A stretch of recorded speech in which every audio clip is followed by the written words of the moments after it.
Olha, tem uma frase que está por toda parte, né? Em adesivos de carro, camisetas, academias, discursos de vitória. Tudo posso naquele que me fortalece. Ela virou, sem dúvida, um dos versículos mais conhecidos do mundo. Mas e se eu te disser que o significado original dela é quase o oposto do que a gente imagina? E que talvez esse sentido real seja ainda mais poderoso? Pois é, vamos desvendar esse mistério. Filipenses 4,13.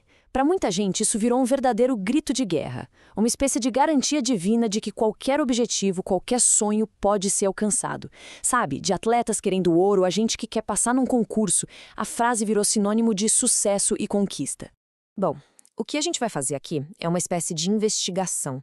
Vamos desmontar essa interpretação mais famosa para descobrir uma realidade muito mais profunda por trás dela.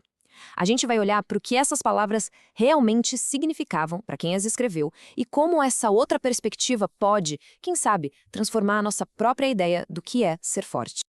Ok, para começar, vamos entender direitinho como essa frase se transformou nesse grande slogan motivacional que todo mundo conhece hoje.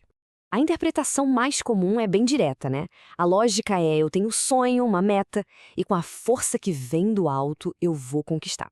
É quase uma fórmula mágica para o sucesso pessoal, para a vitória material. Uma promessa de que os nossos planos vão dar certo.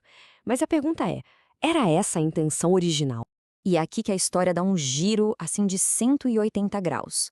Para entender o verdadeiro sentido, a gente precisa se perguntar uma coisa crucial. Em que situação essas palavras foram escritas? Será que o autor estava no topo do mundo celebrando uma grande vitória? A resposta é surpreendente. Exatamente isso.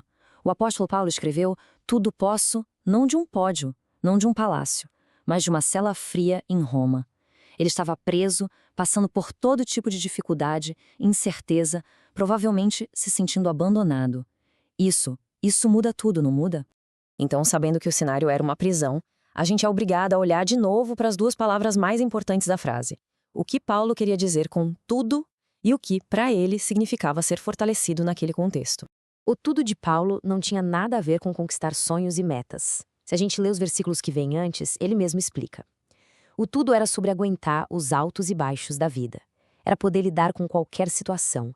Ter muito ou ter pouco, estar de barriga cheia ou passar fome, viver na abundância ou na necessidade. A força era para suportar essa montanha-russa que é a vida. Agora, olha que interessante. A palavra grega original para fortalece é endinamominte. E ela não quer dizer uma força externa que tira o problema da sua frente. Pelo contrário, ela fala de uma força que é injetada dentro da pessoa para sustentar o caráter dela enquanto o problema continua ali. Ou seja, a força não era para quebrar as correntes da prisão, era para, mesmo acorrentado, escrever as cartas que mudariam a história. É uma força para resistir, não para escapar. Então, o ponto central é esse. Essa tabela deixa tudo preto no branco. De um lado, a interpretação popular, onde o objetivo é o sucesso pessoal. Do outro, o contexto de Paulo, onde o objetivo é a paz interior e a fidelidade, não importa o que aconteça lá fora. A força aqui não é para conseguir o que a gente quer, mas para ser quem a gente precisa ser em qualquer situação. A diferença é gigantesca. E essa ideia de uma força para suportar, e não só para conquistar, não para em Paulo, não. Ela é um tema que aparece em várias outras grandes histórias bíblicas. Vamos dar uma olhada. Claro, o primeiro e maior exemplo é o próprio Paulo. A força dele não foi medida pela liberdade que ele não tinha, mas pelo propósito que ele encontrou no meio do confinamento.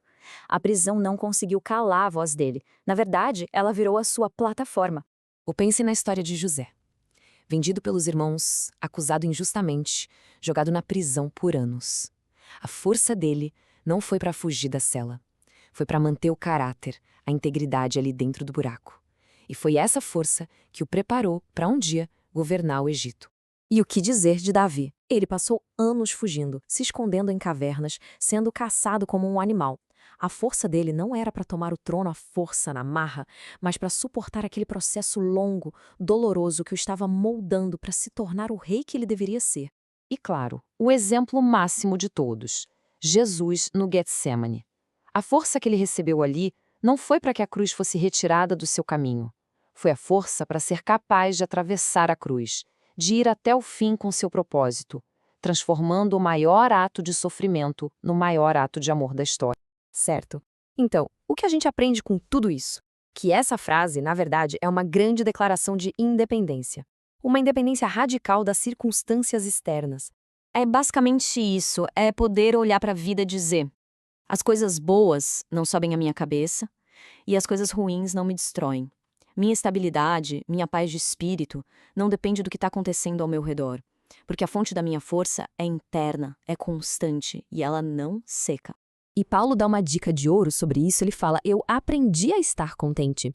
Ou seja, isso não é um dom que nasce com a gente, é uma habilidade, uma disciplina que se cultiva com o tempo, com a prática, é treinar a encontrar força e alegria numa fonte que não seja o saldo bancário, o status social ou a saúde perfeita. No fim das contas, o que a gente tem são dois tipos bem diferentes de força. Uma é a força para conquistar. Ela depende totalmente do resultado lá fora. O valor dela está na vitória. A outra, a de Paulo, é a força para suportar. Essa é independente das circunstâncias. E o valor dela está na capacidade de ficar de pé, com paz e integridade, aconteça o que acontecer. Isso nos deixa com uma pergunta para a gente pensar.